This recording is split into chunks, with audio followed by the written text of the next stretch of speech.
الحمد لله رب العالمين، وأفضل الصلاة وأزكاها على رسول بعثه الله تبارك وتعالى رحمة للعالمين. أيها الأحبة، أحييكم بتحية الإسلام. السلام عليكم ورحمة الله وبركاته.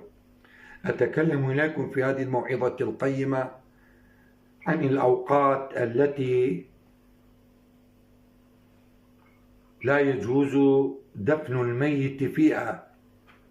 هذه الأوقات فيها كراهة، والرسول عليه الصلاة والسلام نهانا عن دفن الميت في هذه الأوقات. الوقت الأول عند طلوع الشمس، عندما تطلع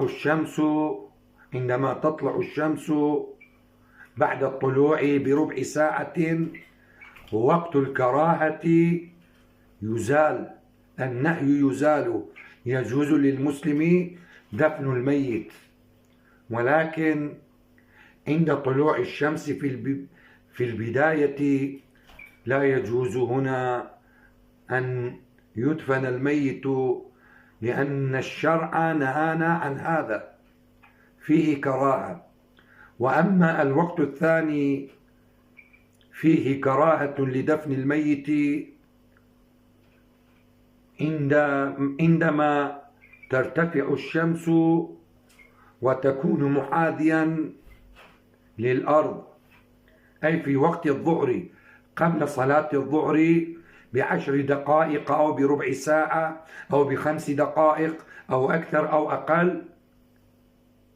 تكره دفن الميت في هذا الوقت.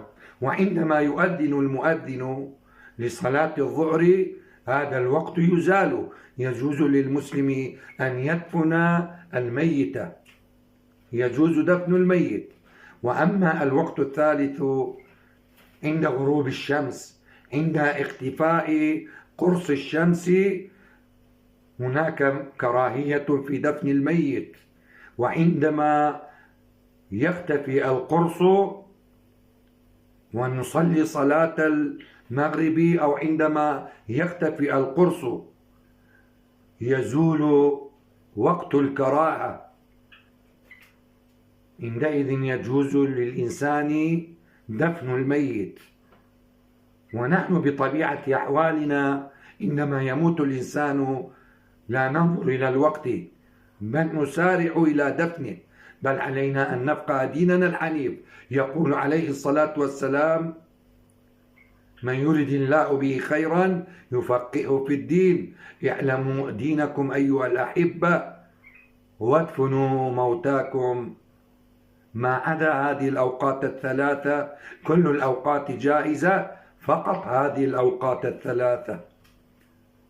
أخوكم الشيخ قيس فؤاد الحنفي، وصلى الله على سيدنا محمد وعلى آله وأصحابه أجمعين.